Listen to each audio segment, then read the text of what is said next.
You're listening to the Huddle Up Podcast with Chad Jensen and Zack Kelberman. Join Broncos Country's deep divers at milehighhuddle.com and sound off. And now it's time to drop some knowledge.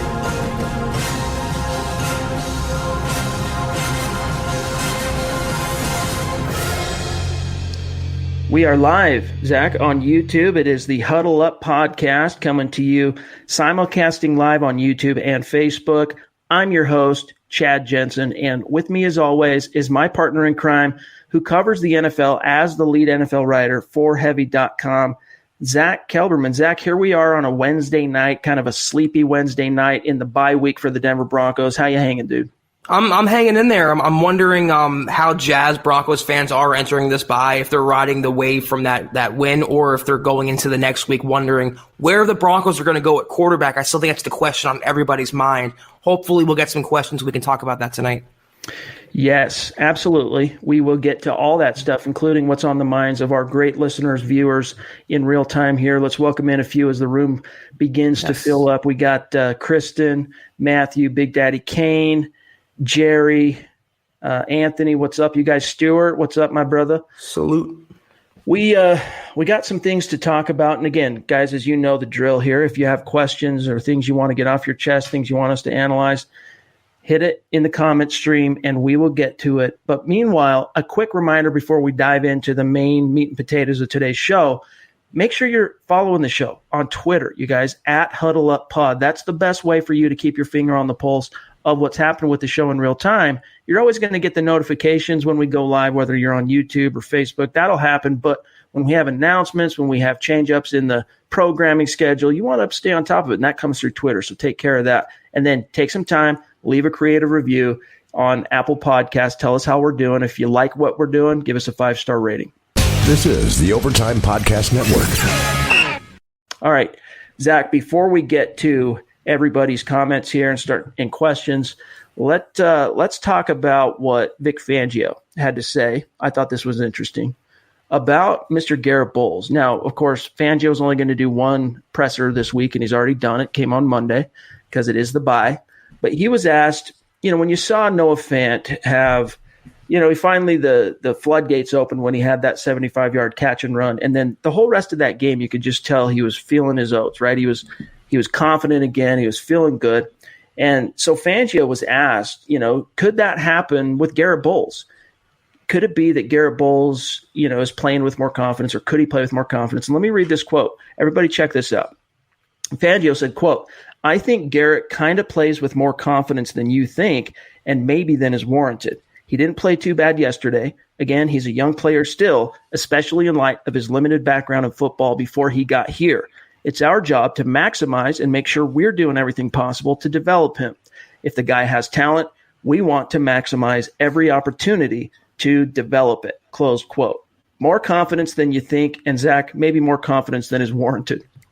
I just don't understand how it's pretty sad how a late game drive-killing penalties, that constitutes a not bad performance from your wannabe franchise left tackle. I don't know when or how the bar was so lowered at such a crucial spot. I don't know why the Broncos keep dressing up Garett Bolles and putting lipstick on a pig here, but it's not confident to me if he's getting worse by the week. If you can't just be consistent in that, don't commit penalties, don't hold guys, and don't hurt your own team. He still can't even master that concept. He's going on 28 in May. He's in his third NFL season with the best line coach in the business, and we're still getting up there and saying we should have confidence in Bolles, or he has confidence because he had a not bad performance. I don't buy that at all. I really don't. Well, and going back to Fant just for a second, if you go back and watch that play, the 75-yard catch and run, Bolles gets blown away by Olivier Vernon on that play. He just gives up the edge to the rush, and Brandon Allen gets destroyed. He barely unloads that ball and gets just smashed by Vernon. Bolles, I wrote about this today at milehighhuddle.com. You guys go check out the article. But Garett Bolles leads the NFL currently with 11 penalties that have been called on him. Now, the Broncos have actually been surprisingly lucky in how few of those penalties, Zach, have actually been enforced. The opponent has only accepted 5 of those because they come on third down, right? They come on third down and it's a failed play. There's also a flag, and the opposing team just goes, we'll decline it, and they punt. But 11, dude, 11. 10 of them are holding. One is false start. Now, my thing with this is the credibility crisis, because the players, they see this game in and game out. I mean, he's basically good for at least one penalty and then a few facepalm moments as a blocker each and every game. And the players in that locker room are going, you know what, this is BS, man, because there's no accountability. And when there's no accountability and you got your head coach up there preaching death by inches and ownership and accountability, you begin to lose credibility in the eyes of your players. And that's my biggest concern. 10 holding penalties, though, in 9 games. That's more than one per game. That's just inexcusable. I don't care who you are, but for a guy they drafted fairly high in the first round, or not toward the bottom of the round, they put a lot of faith in and they stuck by over and over and over again. I don't see how you can slather that up. I don't see how you can spin that into a positive. The guy is holding the team back. And just like Paxton Lynch, even though he wasn't starting, the fact that he was on the team, that bad juju, that bad energy, just that bad presence alone, it brings down the entire operation. So if or when they unload him in the offseason, it will help the Broncos just by him not being in the lineup, not by him not being in the locker room. You hit the nail on the head. There's no accountability with the guy because of his draft pedigree. If he was a 3rd, 4th, 5th round pick, he'd be cut by now. But because he's Elway's first rounder, they're going to keep trotting him out there, getting quarterbacks blown up, holding guys, and killing drives. I will never understand it, and I won't understand it until he's gone. Adon says, is it possible that Denver may keep Bolles as a backup instead of cutting him? And my thing is this, I really don't – I mean, John Elway, what was it, Paxton Lynch, 2016, 2017, cut at the end of 2018 camp. So 2.5 years he held on to Paxton Lynch before cutting bait on a first-round pick. I don't think, Garett Bolles being already in year 3, I don't think, honestly, that they're going to cut him. I think they'll let him play out his rookie deal. They're not going to extend the 5th-year option. This is just my bet on how this thing unfolds. But even if you keep him next year, you cannot start him. He can't be a starter. So, Adon, is it possible that he could be the swing tackle? Yes. In fact, you could probably do, Zach, a lot worse than Garett Bolles as your OSHIT option on swing tackle. A starter goes down left or right.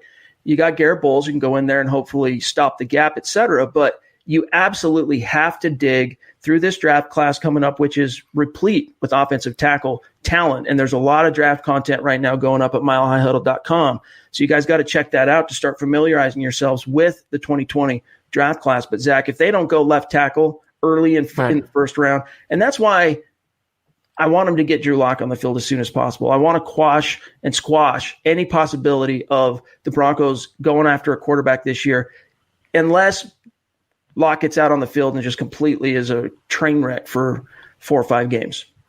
That's a really good point I hadn't considered. If they want to go quarterback in round 1 next year versus going left tackle in round 1, they have to know where to go. But I agree with you. Whether they keep him around or not, they cannot go into 2020 with him being the incumbent and no one behind him. Whether they sign someone, trade for one, or draft a guy in the 1st, 2nd round, whatever, they have to have competition for Bolles. If he's on the roster, fine. If he ends up being the swing guy, fine. But they cannot hand him the job again because he's going to continue being Garett Bolles. The guy is not going to change. I would say at this point, it's indisputable. He's a first-round bust. Can't deny it. Can't argue it. Stewart says, any word on a contract for Justin Simmons? There has been some – there's nothing definitive, but I've been hearing things that talks are taking place. There's some buzz going on. Now, that's just rumor at this stage. I would be remiss to report that as any form of fact. That's not what I'm saying here. But there seems to be, Zach, some kind of momentum building. John Elway has kind of waited until here we are now in the 3rd quarter of the season. Maybe you could argue he should have got him locked up earlier this year. Mm-hmm. But after he kind of crapped the bed and seemed to almost regress last year in his 3rd year when everyone was expecting him to take that quantum leap forward, I understand why the team has kind of waited in terms of getting him signed up on extension. But now's the time. If you wait much longer, it's just going to continue to climb the cost. Justin Simmons has become a advanced analytics darling. His star is rising. I mean, even though this is a 3-6 team, there's a good chance he's making the Pro Bowl this year. Yeah, if they would have signed him a couple months ago, they would have got him at a cheaper rate. But then again, they didn't really have the cap room. That's why they did the Flacco deal to give them more breathing room. It will get done, whether it's this season, I think, or the offseason, preferably before he hits the open market as a free agent. They can save some money. But yeah, the better Fangio's defense has played, and they are playing at a really high level right now, especially the secondary. A lot of that has to do with Simmons, and he's really kicking into gear in that back end. He will get locked down, and the sooner they can get that extension done, the more money they will save. I just think it's a matter of time, not a matter of if. Stephen with a $10 donation on Super Chat. Thank you, Stephen. Appreciate you, brother. Keeping the lights on in this place. We really appreciate you. Let's see here. What else we got? Here's one from Costa. Draft Grant Delpit, the LSU safety, and move Jackson to corner. I don't think that's going to happen, Zach. The Broncos are super intent on keeping Jackson at cornerback. And, they'll drop him down and play a little nickel here and there as far as playing slot corner, but they like him at safety. And I think this year his production speaks for itself in terms of whether or not that's the right decision. Don't fix what's not broken. You have an older veteran in Kareem Jackson balling out right now. You have a young, up-and-coming potential Pro Bowler in Justin Simmons. That's a really special duo you have, and the Broncos haven't seen that since Darian Stewart and TJ Ward when they were actually playing at a high level. So I would not upset the apple cart. I would keep Jackson at safety and look for a pure cornerback in the draft. Jaron wants to know, what's taking Elway so long to extend Simmons? He's playing at a Pro Bowl level, and we just touched on that. But again, I think the biggest reason why, Zach, is the team expected Simmons to take that leap forward last year. It didn't happen. And I think the front office was willing to charge that to the game in terms of the coaching staff. They're like, all right, it was Vance Joseph. We didn't see a whole lot of development taking place during his 2-year reign as head coach. Let's see how he does with Vic Fangio. And Fangio, if you can go back through his time in Chicago, San Francisco, you can keep going back to Baltimore, Carolina, Indianapolis. Safeties in his scheme tend to have prolific production. It's a scheme that's friendly to safeties. Right. It's only a matter of time, and I think because of the fact that Broncos were going through that losing streak, I don't think re-signing players or contracts were on the top of Elway's totem pole. He was dealing with quarterbacks and Fangio and all the different moving parts going on. It's a matter of time. It will happen, whether it's the next couple months or in the offseason sometime. He will remain a Bronco, Justin Simmons, for the long term. Christy coming in with a $10 donation on Thank you, Super Christy. Chat. You are awesome. She says, saying that Bolles only had 10 holds is better than last year is a sad shame. And Spot it really on. is. Yep. Zach, it's an embarrassment. I don't understand. It's like, that's why I'm saying, why are you lauding Garett Bolles for playing with confidence or whatever Fangio said? 10 holding penalties in 9 games. If you're averaging 1 per game, there's some linemen who go seasons without committing a holding penalty, or maybe 1 or 2. But to have 10 in 9 games, it's inexcusable. I don't care who you are, but it makes it worse when you're a first-round draft pick. Big Daddy Kane says Mark Schlereth went in on Bolles. And while that's true, I think he actually went in more on John Elway. He threw down on his old teammate. Yep. And he apologized after, which I didn't understand. He was absolutely right in what he said about Elway, that he couldn't develop or form an offensive line worth a squirt, I believe his quote was. And then he goes into urine. A squirt of urine. That's right. And then he issues an apology. I understand why he wants to come off professional. He might not want to ruin his access with the team, but he was spot on with what he said. I think that Schlereth really spoke for all the Broncos fans and some of the media with his comments. Stuart with a $25 donation. Thank you, Stu. Chat. You guys, you are awesome. We appreciate you so much. And now he says, do you think the emergence of Alexander Johnson makes up for Denver passing on Devin Bush? You guys, I'm not losing 1 wink of sleep over the Broncos passing on Devin Bush. Like, he's been, seriously, like Noah Fant is already, his impact this year has been marginal, right? You don't see, he's not Julius Thomas circa 2013, 2014, or Shannon Sharp back in his prime. We get that.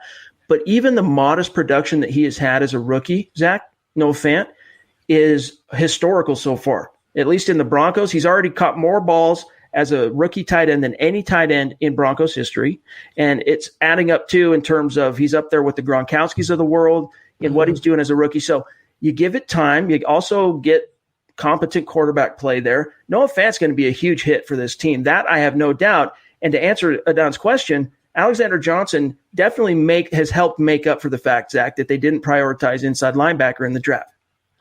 It does, and if you look at it like, would you have Alexander Johnson and Noah Fant or just Devin Bush? I would take the 2-for-1 any day. And while Fant, some people called him a bust, he was performing slowly. He was always a 2020 draft pick and beyond. But like I said on the reaction pod, when he caught that long touchdown, he was galloping like Gronkowski to the end zone. You saw the glimpse of talent, and you saw how high his ceiling can be in the NFL. So Johnson has been a hell of a find. I give Elway a lot of credit. The only thing I question is what took them so long to play Alexander Johnson. Why were they going and banging their head against the wall with Todd Davis and Josie Jewell? But better late than never, and he's turned into a great, great player. I love watching.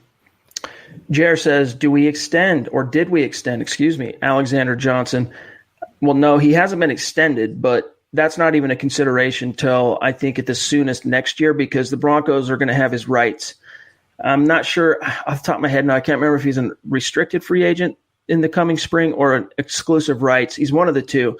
Long story short, though, the Broncos are going to have control over him at a relatively modest cost for 2020, but I think it's going to be a conversation about this time next year if he sustains it. And I think the team believes that he is, because he is actually the highest graded inside linebacker right now per Pro Football Focus. Like he's playing balls to the wall, if you will.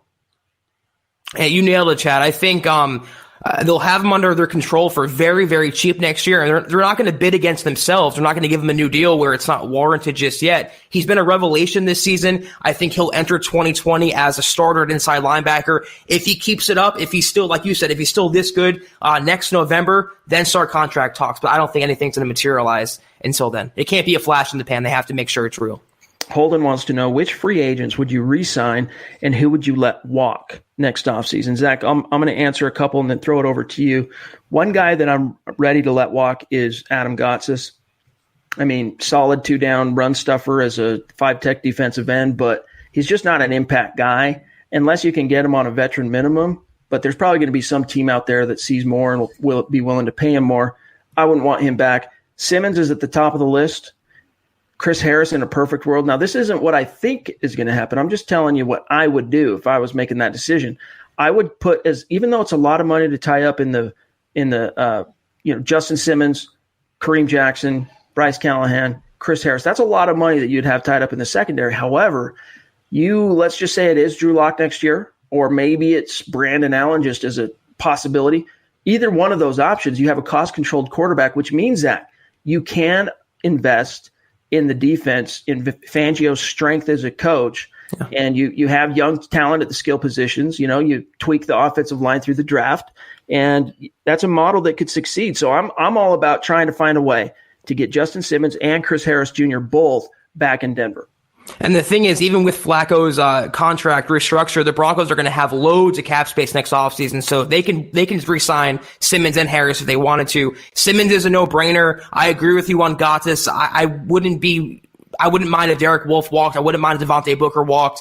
But Simmons is the number one. You have to resign him. Chris Harris Jr., maybe a 2-3 year deal, maybe a little hometown discount if he wants to be kind and give a little back to Elway. Maybe not, though. I wouldn't be opposed to that. They're going to have the cap space. It just comes down to what Harris values. If he wants to become the highest paid corner, where he wants to play, if he wants to play for a contending team, we'll have to wait and see how that shakes out. But Simmons is far and away the number one free agent you got to bring back. This is the Overtime Podcast Network. Schuler, question: why does all the Broncos analysts keep giving Chris Harris high praise? I don't care if he's kept a guy quiet all game. You can't let someone kill at the end of the game, and he does that. That has kind of been an unfortunate pattern this year from Chris Harris Jr. is shuts down his opponent, smothers him all game, and then in crucial situations, he's allowed the big catch, and we saw it in the Colts game. We saw it in the Bears game. The Jags game. It's happened, and it is an unfortunate aspect of it, but I don't know what you do, Zach. I think that's just you charge it to the game, and you hope that as these players get more time in Fangio's scheme, the pass rush is more consistent. Because that's the one thing Fangio said on Monday is that, how are you feeling about the defense? And, he used some coach speak and platitudes. But the one thing he did say is, I'd like to see our rush be a little more consistent.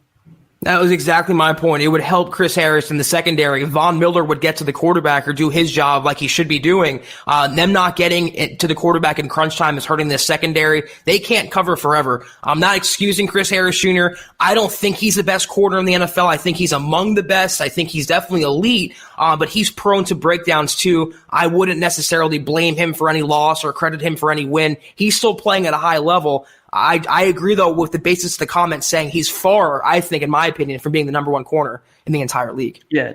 I mean, you could maybe have argued that just for the fun of it in the spring, but as the number one guy this year, he's up there. I mean, I think at worst he's a top 15 corner, Chris Harris. Yeah, easily. I think more realistically you could say with relative accuracy that he's a top 10 corner, and he deserves to get paid that way. And right now he is being paid. He's making $13.5 million or whatever it is this year, and he's up there. But he still thinks he's intent to make top corner money, and we'll see whether or not Elway's going to be willing to pony up on that. Big Daddy Kane chipping in $10 on Super Chat. Thank you. You are the man. He says, keep on the good work, guys. I always try to make time for these pods. We appreciate that, and we're trying to stay consistent on the time. So each and every Sunday night, Monday, Wednesday, and Thursday night. The pocket for Monday, Wednesday, and Thursday is going to be right around 6 p.m. Mountain, 8 p.m. Eastern. That's when Zach and I are going to try and come to you. And then the Sunday pods, the gut reaction, it's just literally whenever the game gets over, whether it's a morning game, afternoon game, or evening game. So we'll be consistent. You stay consistent, Big Daddy Kane. We appreciate you. DJ says, what if Brandon Allen balls out for the rest of the season? How will that affect the decision on Drew Lock and or the draft, Zach? I don't think we're going to have to worry about that. I'm not being a Brandon Allen hater. I just think at some point or another he's going to fall down to earth with a performance befitting a guy who has no experience. He was playing really well in the Browns game. Give him a ton of credit. He energized the offense. But let's just play devil's advocate and say he does keep winning. And like I said on the gut reaction, how do you pull him out of the game? How do you pull a hot quarterback for a guy who hasn't seen one snap and has all this hullabaloo surrounding him? So it's going to work against Locke if Brandon Allen keeps balling out. I don't think that'll happen. I think that he can have a under average performance as soon as the Minnesota game, and they would consider going to Locke then. But as long as Allen keeps winning, I think Elway and Fangio, they just can't risk doing that to the guy's confidence or just make another bad decision there. The key is they can't turn away from starting the practice clock on Locke next week. That's the key. Because just because you practice Drew Lock doesn't mean that you have to play him, Zach. So, he's going to need a couple weeks minimum of practice. Well, a week minimum of practice, but I would say 2 weeks, solid weeks of practice before, as a team, you feel comfortable and confident of rolling the dice and putting him out there. Meanwhile, what is Brandon Allen going to face coming out of this bye in those 2 weeks? You got the Minnesota Vikings and Mike Zimmer, who is one of the best defensive minds in the NFL. He's right up there with the Fangios of the world in terms of defensive X's and O's. He's got a game of tape now on Brandon Allen. He can look at what the scheme was Rich Scangarello dialed up for his new quarterback. He can look at what the tendencies were from Allen, and albeit only 40-some-odd snaps that they had in that game because Cleveland absolutely dominated time of possession. But Mike Zimmer is gonna have something to say, and it's on the road. Then the Broncos come home. They practice for a week. Then they got to go all the way out to the East Coast again for Buffalo. So, Zach, I really don't see the Broncos at this stage winning either one of those games. So you come out of Week 13, now you're at 3-8. Time to play Drew Lock. Right. But I still think the Broncos wait. I really think that Mike Kliss, in between the Week 7 and Week 8, right after the Broncos got trounced by the Kansas City Chiefs, Zach, if you remember, Kliss had that report where he, quote unquote, I'm doing air quotes for our podcast listeners in the future here, speculation that Drew Lock will start Week 16 and 17 if he starts at all. That was something that he was told directly from the team, what the plan is, that they're going to eventually activate him so that he's the backup for the final quarter of the season and maybe play in Week 16 and Week 17. And, Zach, even if Brandon Allen comes out and goes, let's see, he's 1-2, 1-4 or 5, he's not going to play till Week 16 or 17. I'm just telling you, that's the way it's going to be. I hope it doesn't go that way, though. I hate that Elway operates with this fixed mindset in a league that's so fluid. I mean, that to me is worse than Elway's ego, just his rigid way of thinking. It's so stationary. You can't make that call. It's a true week-by-week basis. Then again, though, I don't think Kliss or Fangio or Elway would have known that Flacco would be gone for the season either, so that kind of changed the playing field. Like I said, if they come out and lose his next 2 games, that's the only way I can see Locke playing. But if they split those games or if they go 2-0 in those games, how could you pull Brandon Allen out of the lineup for a guy who hasn't seen one snap? Unfortunately, you just can't do it. Yeah, and if that's what happens, that'll be a good problem for the Broncos to have. But these next 2 games, man, they're going to be a true test. Daniel coming in with a $20 donation on Super Chat. Thank you, Daniel. You are the man.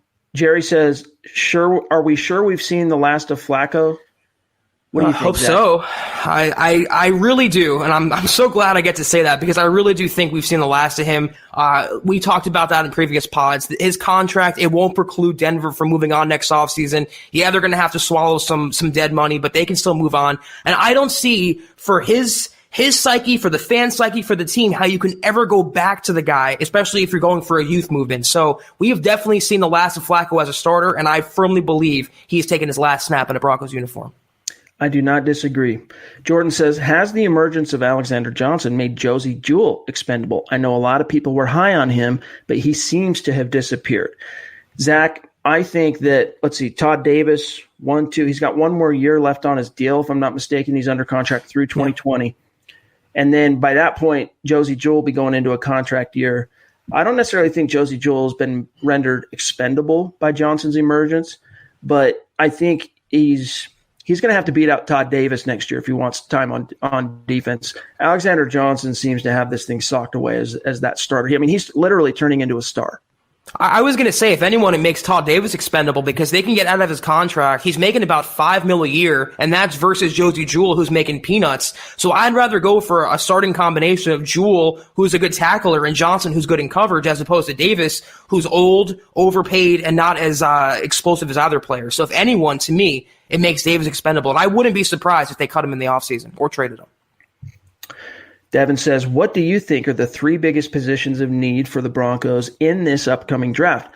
I would say O-line, corner, and maybe a receiver or D lineman in no particular order.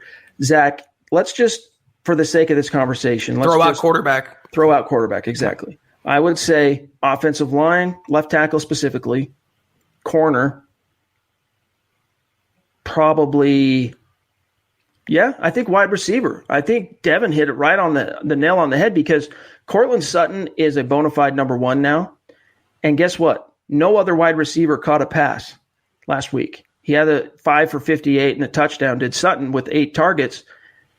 Deshaun Hamilton, nothing. What was it? Deontay Spencer, he had a touch, but it was on a jet sweep and he fumbled.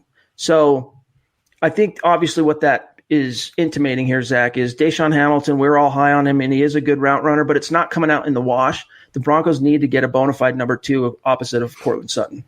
Yeah, I could see them doing that, but I will double dip without going quarterback. I will say left tackle, and I would say a guard or a center, only because Leary might be gone next offseason. I don't really have crazy confidence in McGovern being the 10-year starter at center, so maybe they can double dip left tackle, guard or center. They have to prioritize it. Even if they don't have a starter, what we learned, they have to have guys in a backup capacity who they can develop and can come in at a moment's notice. But I agree, if you want to take it just for one position from the O-line, left tackle, corner, wide receiver, I think that's the way they go in the offseason. And Don coming in with another good question. Do you think the $30 million in dead money that the Broncos are expected to have in 2020 will hurt the team's cap or the possible future?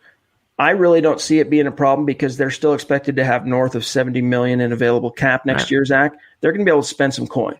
Yeah, and they've carried dead money for a couple years now, and they're paying Case Keenum a significant amount of dead money this year. And the Broncos have the ace in the hole, though, and that's Mike Sullivan, the cap wizard who can finesse the cap, and there's ways to get around it. But you're right, the amount of cap space they're going to have way outweighs the dead money they're going to be faced with next offseason. They're not going to be in trouble when it comes to spending money or acquiring talent. Blue says, has Vaughn lost a step? We've spitballed this. We've speculated it. Father Time taking a toll finally. I mean, every player eventually slows down. We saw it from DeMarcus Ware in Dallas. Eventually he slowed down, and the team, he made himself, he was expendable, and they cut him loose. Do you think Vaughn has lost a step, or is this a weird comedy of factors, including the new system with Vic Fangio and a struggling team that has led to what you're seeing from Vaughn? I'm going to give Vaughn the benefit of the doubt, because if he can do double-digit sacks in Vance Joseph's scheme, I really do think it's the Fangio system and just being a weird year. I mean, every athlete has a down season, and this happens to be Vaughn's. If he's lost a step, I don't think it's physical. I think it's mental and emotional. I think he's being worn down by the constant losing, the constant changes, just the bad negative headlines. So I think he's a little apathetic toward the emotional aspect of the Broncos. Physically, though, you put him on another team, let's say the Niners, I mean, he's going to have 15, 20 sacks. He's still a phenomenal player. And I think if not this year, the rest of this year, he will bounce back in 2020. So dead money, Aaron, is if you have a $100 salary cap, just to use a round, easy figure, okay, and you have $30 of dead cap, that means that you only have $70 to spend on free agents. If that makes sense. That's what dead cap means. So it's just money subtracted from what you're available and able to spend on your credit limit, so to speak. Let's grab one or two more, and then we'll get out of here for tonight and circle back tomorrow. Bear with me, guys. Here's one from Buona Beast. If you could take a Broncos player to your prom, who would you choose? I'd take Von Miller, dude. He looks like he's a lot of fun. Right. I was going to say Vaughn or maybe Phillip Lindsay, Derek Wolfe, Dalton Reisner would be a great wingman to have at your prom, or a great guy to hang out with. So one of the guys that's fun to party with, fun to hang out with, one of those three I would take. Tony says, on Blue's comment, would you make Vaughn restructure to help other needs, knowing that he's in a down year? I would at least broach the topic with Vaughn and see what kind of pushback I get, because, Vaughn recognizes he hasn't been up to snuff this year. And, even if it's a restructure that frees up cap, something, I mean, is he worth the $20 million he's making this year? Today, has it been worth the money? Hard to justify that, Zach, this year. So if you're the Broncos, you've got him under contract, isn't it through, if I'm not mistaken, he's through 2021. So I don't know, man. That's a tough question, because you also risk pissing off a player and keeping things copacetic between him and the team. And as you've talked about a lot over the last few years, Zach, that was a pretty acrimonious process after Super Bowl 50 that played out between he and Elway leading up to his mega deal. And you really can't make a player restructure. It has to be an agreeable process. So if he wants to come help the Broncos out in their salary cap, if he feels like he got overpaid for the season, he's the type of guy that would do that. He's a great individual and a consummate professional. But knowing how acrimonious it was and how combative Elway and Von Miller has been and all the changes, I mean, Von has seen teammate by teammate by teammate, especially on defense, being shipped away, being sent out unceremoniously. I don't really think he has that much loyalty to Denver for the long term. So if that's the case, I don't see him giving money out of his pocket back to Elway. Yeah, we'll see. We'll see how that shakes out. You guys, last one here from Aaron, and then we got to cut you loose for tonight. He wants to know if there's any chance we acquire Cam Newton. And for those who missed it, Cam Newton has been placed on season-ending injured reserve. So, he barely played for the Panthers this year, and they're having themselves a surprisingly good season without him. With Kyle Allen, is that we've talked about this on previous pods when this became a trope, I don't know, 4 weeks ago. What's your answer here for Aaron? I mean, Elway being Elway, it can't be ruled out. That's his MO, is acquire veteran quarterbacks, high-priced guys who have succeeded in the past, and Cam Newton falls into that. But I believe now Elway, after the Flacco disaster, he's firmly in that young youth movement. That's why he's starting Brandon Allen. They have Rippon. They have Drew Lock. They have three young quarterbacks, and chances are one of those guys will turn out to be a starting caliber player. I don't see Newton coming here. I think he will be playing elsewhere next season, but I don't think it's going to be in Denver. I pray it's not anyway. That would be a colossal mistake. Cam Newton's tapped out, you guys. He's not the player he was. And, charge it to the injury bug. That's what's cost him he's just not anywhere close to the player, the MVP that he was in 2015. But you guys, that's got to do it for today's episode of the Huddle Up Podcast. Big thanks to everyone for joining us, and special thanks to our donations on Super Chat. Each and every one of you guys. It means a lot. And we have a few things we're almost ready to announce on what we're going to be doing special for our listeners and viewers who donate on Super Chat when we go live like this. So stay tuned for that. But we'll be back tomorrow night at this same time, 6-ish Mountain, on YouTube and Facebook. And so stay tuned for that. But in the meantime, make sure you're following the show on Twitter at HuddleUpPod. You can see here for our viewers how to follow Zach on Twitter at Kelberman NFL, myself at Chad and Jensen. And have yourselves a good rest of your Wednesday night. We'll be back tomorrow night because even though it's the bye, we're going to keep the content coming to you guys daily. So for Zach Kelberman, Zach, have a good night, my brother. Too, man. We will. I'm Chad Jensen. We'll talk to you guys tomorrow night, 6 Mountain, 8 Eastern. Have a good night, guys. You've been listening to the Huddle Up Podcast. Join Broncos Country's deep divers at milehighhuddle.com to keep the conversation going.